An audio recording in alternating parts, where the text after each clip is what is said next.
Welcome back, friends and meat enthusiasts. Today we're cutting up a whole pig here at Paradise Farms. Evan, what type of pig is this? So this is a half American guinea hog and 1/4 red wattle, 1/4 saddleback, and it's, I'm guessing, about 2 years old, 2-year-old sow.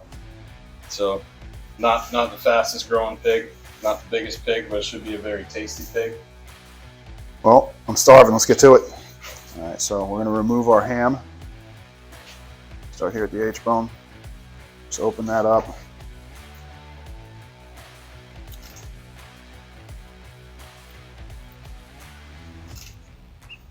So you can feel the joint down in there.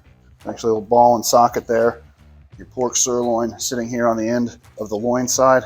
Your ham here. So we're going to remove that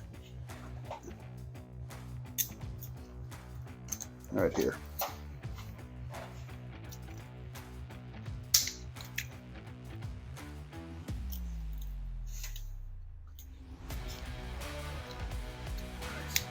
So this bone actually starts to work as a handle. It will protect your fingers when you feel up against it, because you're not going to cut through bone unless you're the baddest person alive, which, you know, I might be, so I got to be careful.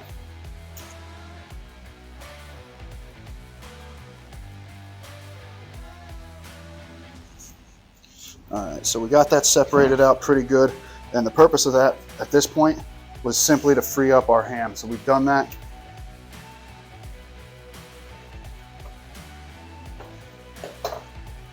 Here's our ham.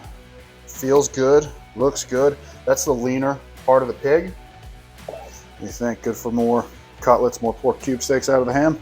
Yeah, I don't think we got that kind of time or infrastructure to make a good ham, so it's either got to be sausage or cutlets or schnitzels, whatever you want to do. Cut some cutlets, cube it up, and fry them up. Sounds good to me. And then just get your starting point.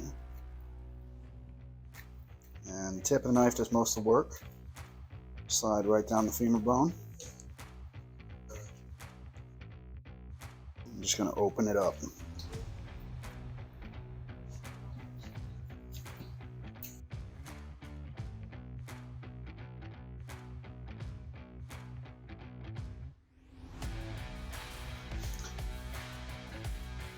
Kind of can get diverted down in the knee there. Just gonna go around, trying to take as much meat with us as we can, and we can go back and clean up if needed.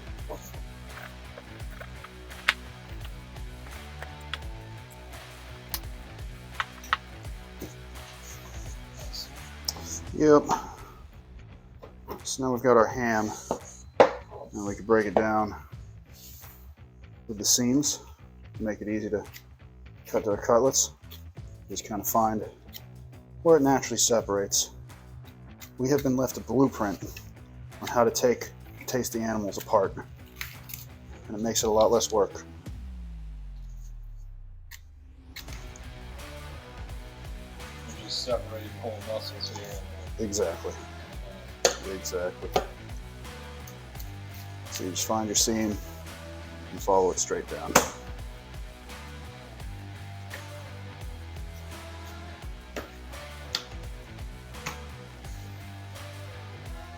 Got that little separated bone piece here. Clean you in a minute.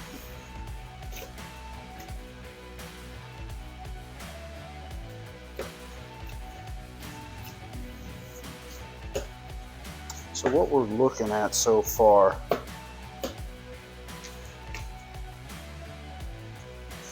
this here is going to be our eye round, if it were cow. And it's attached to the bottom round right here. Wonder if there's different identifying names on the pig. Probably, yeah. So bottom round, eye round, top round, knuckle. I bet nobody breaks anything like this. Clean up this part. All right, the fat is so nice on this. Not a bit of this going to waste. So you're rendering lard with any of the excess that doesn't go in the sausage? Oh yeah. We don't waste any of the fat. And how does somebody do that? How I've been doing it, I mean, I'm sure there's many ways to do it. The easiest way that it seems like for me is, I do my leaf lard separate, and then like my back lard and anything else, any fat that I save, we just put it in the crock pot and put it on low, and everything just real slow, and it'll render down into a nice clear liquid while it's warm, and you remove all the solids. You'll see when it gets to where it's just not going to turn to any more liquid, and you just have these like weird fat crackling pieces, and you just remove those, and then you jar your lard. And that stuff just sitting in a mason jar at room temperature. It's good for a year or more.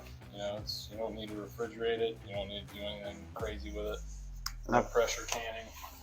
Yeah, and I've been frying in it since you gave us some, and it comes out fantastic. It's great for cooking. Yeah, we're pretty much all but done with every other kind of cooking oil. We use olive oil a little bit still, but almost everything is done in lard. Nice. In my house. So, no regrets. We're getting quite a few cutlets here. Stop me if you think we got too many, and we'll just throw the rest in the grinder. I don't think there's such thing as too many cutlets. All right. We got the rest of the boneless pork sirloin. All I'm going to do is clean it up, probably cut some more cutlets out of it. This is what the bone looks like with it removed. And we'll probably save the bone either for dog or for broth or something like that. And we'll go ahead and cut the rest of it up. Very nice. Good fat, good quality. So this is the leaf lard or kidney fat. This is, you render that down, and a lot of people use it in baked goods and stuff like that.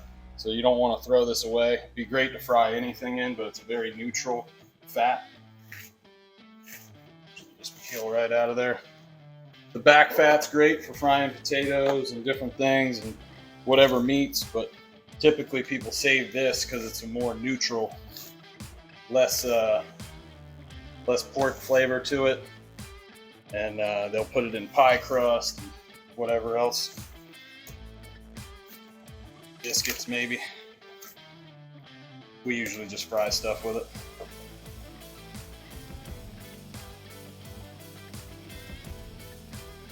We're going to remove the shoulder. All right, there's a natural seam here attaching the shoulder. Real easy to remove, just tip of the knife. You just follow it there. Sorry. That's okay, it's going to slide around a little bit.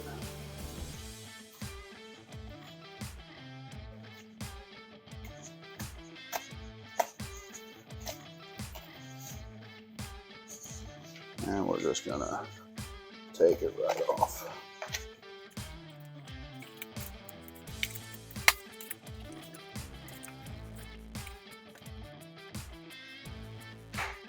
Got the shoulder here.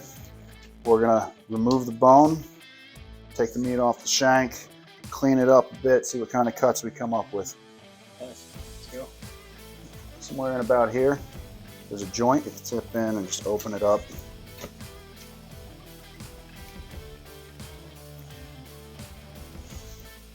And expose the shoulder blade as much as you can.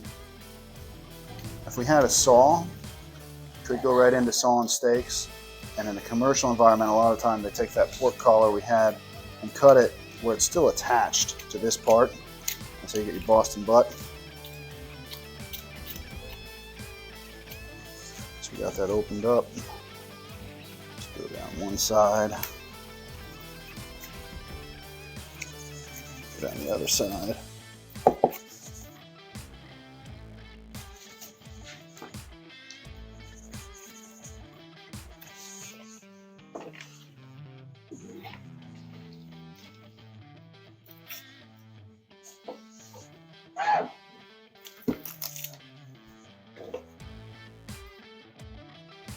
Take the edge of your blade and scrape there. Pretty clean shoulder blade. So the idea is if you do your preparation and you run along the bones, you know the shape of the bone, Once again, using it as a handle to protect your own hand. You should hit a point where it starts to peel out. And if you missed anything, it'll expose itself to where you get a pretty clean shoulder blade here.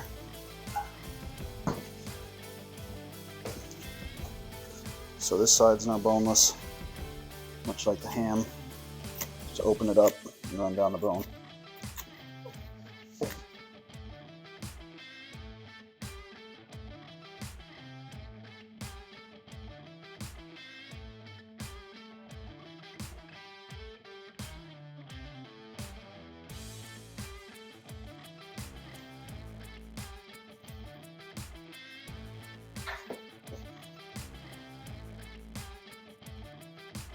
We want to see the bacon.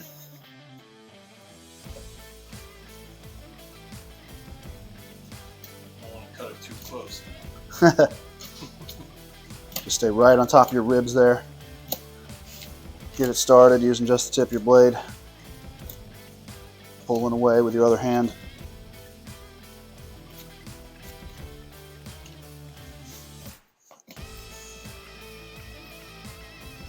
Is it wrong that this is the part of the pig I'm most excited for? I don't think so. Dogs are upset. Yeah, dogs are upset. They want bacon now.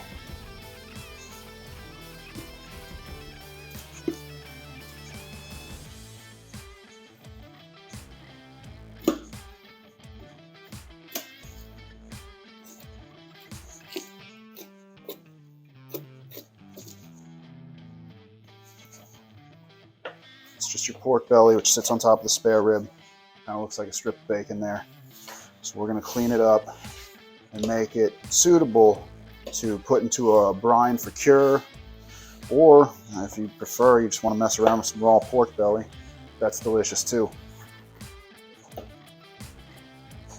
So this was attached to the belly. It's kind of that hanging meat there. Normally we just throw it in the sausage, but we're pretty hungry, so I think we're going to throw it in the fryer instead. We're going to cut it into cubes real quick. Get some crispy, fatty, delicious pork business and see how it does.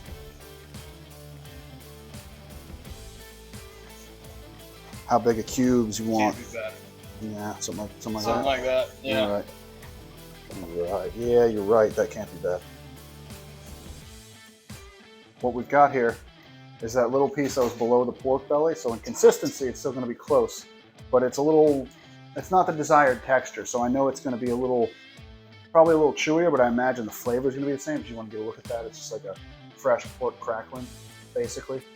We just threw this in the air fryer while we're working here. Let's see how it is. All right. It's pretty damn good. Oh, that's really good. Yeah. Oh man. All right, what are you doing here, Evan? We're just gonna cut these ribs off. You know, give you the spare rib. We're gonna cut rib chops out of the loin, and we don't have a bandsaw, so got a Sawzall that I just used for cutting meat. And this is stainless steel food grade blade. I don't remember what they're called. Got them off Amazon. They work great, and works in a pinch when you don't have a bandsaw. Sounds great. Let's do it.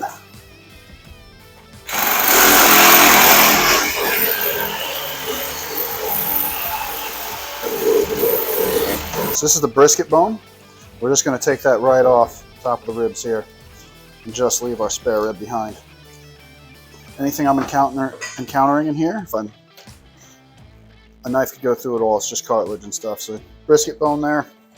We're just going to clean it up and use a little bit for sausage. You could technically use it in a soup or something like that if you wanted. So yeah, what you're left with at the end of all that is your spare rib.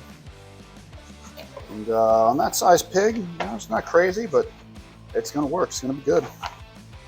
We're gonna cut the spine right here, right at the front of the tenderloin, right where it ends, so we don't waste any of that.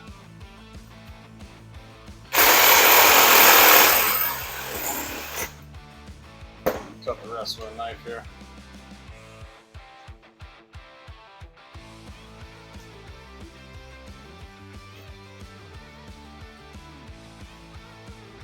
So leaner side of the chops, Looks pretty good.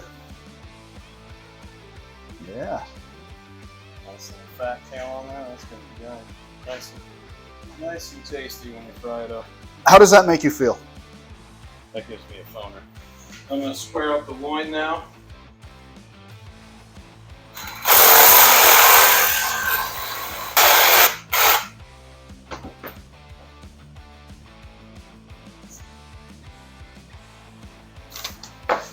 Alright, move this out of the way for now. I'm just gonna chime this now.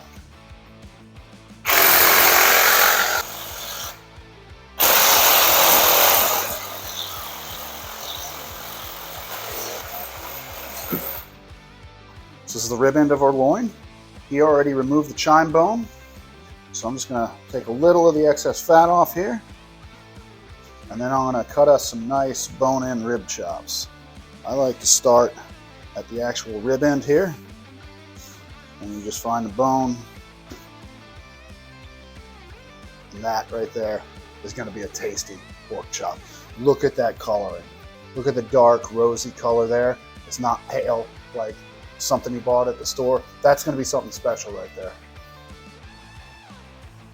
And I like doing them nice and thick, where you put a good hard sear on the outside of that, and you get your middle cooked to 145. No fear of trichinosis here, so you don't have to scorch it like most people do with pork. Most people have it so well done, you can't even taste what it's supposed to taste like. But these here, oh yeah. That's exciting there. Well done on the breeding of this pork here. This really turned out nice.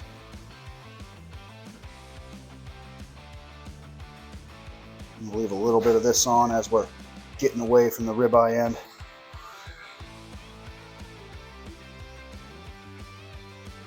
And the fat feels amazing. It feels like that's what you want to counterbalance your lean in a sausage. So this here, it's the pork tenderloin. Just cleaning it up a little bit before I remove it.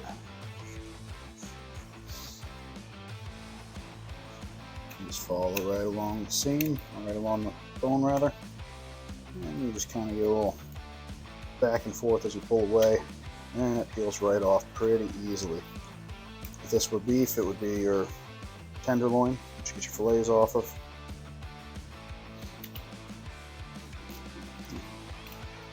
It's pork tenderloin you could still cut it into a steak, but considering the size, most people do the whole thing at once. A lot of people roast them. I think they're fine for grilling. They come out nice when we do them that way. Just a little bit of connective tissue. There you have the pork tenderloin. And we'll further clean that up a little bit.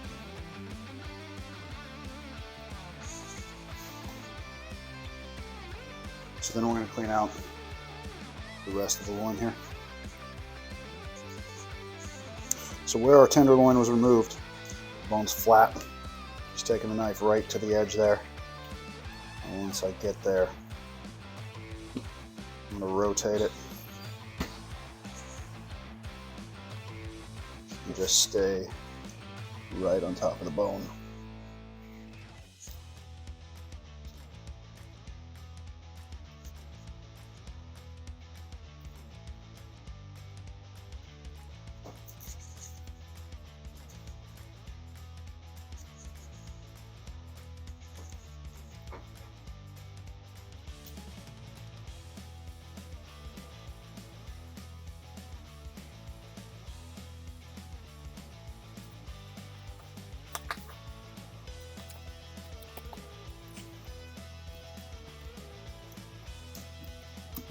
It's almost like little notches. You just kind of go around there. Each little notch to not leaving you bits of meat behind. And we're laying flat on our feather bone.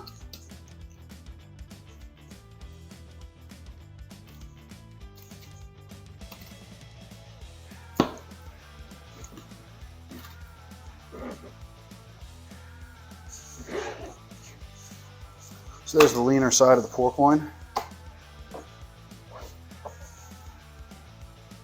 What size chops you guys think?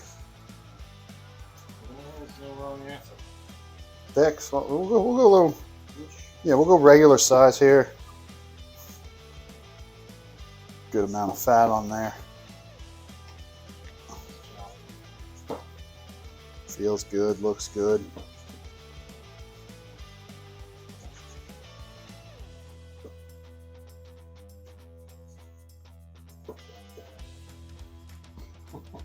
Dogs are angry.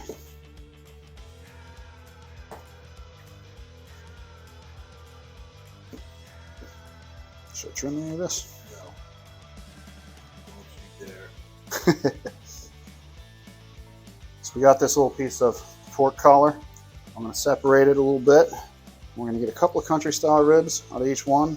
And we're going to try to get some pork steaks. We'll see how it looks. That's very nice. Very nice.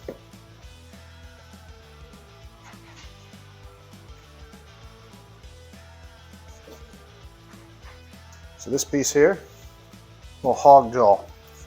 You took that off this morning all in one piece? Yeah, well, last night. Last night? Yeah, took it off last night before we got her on ice. Yeah, I mean, it's not a pretty looking piece, but it's going to make some tasty jowl bacon. You're going to throw that in the cure hole? Yeah, I was thinking so. I was just hoping it's not too inconsistent, you know. If it is, I guess you can trim afterwards. No, Anything that's over cured. I think you want this thick layer of fat. I think you're good. I think just throw it in the cure just as it like is. that? Yep. Okay.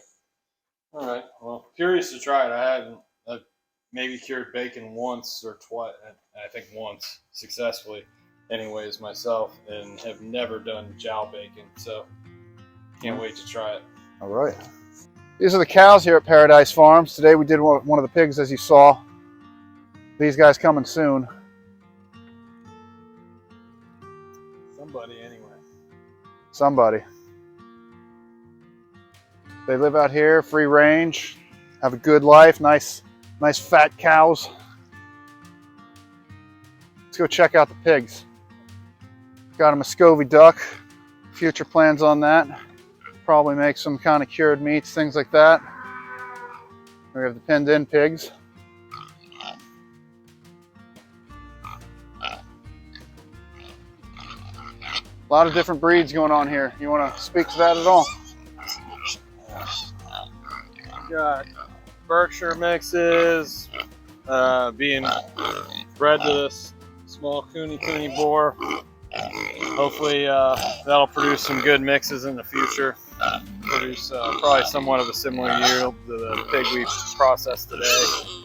Good fatty to lean ratio, but not a extremely lard heavy pig, but just lots of flavor. And we got the little pigs. So today we got through the bulk of the processing. We didn't actually make any sausage. We didn't even actually make some of the pork cube steaks. We're doing that another day. We kind of ran out of daylight. Really gonna have to get back to the 9 to 5 in real life, so we ran out of time. But maybe let us know in the comments what kind of sausage would you like us to make. Of course, we'll share our recipe with you. I mean, we could get silly with it. We could smoke it. We could do whatever you'd like to see. So please share your thoughts. It's a good end to a good day. If you like this video, please hit the like button, subscribe. Thanks a lot for watching.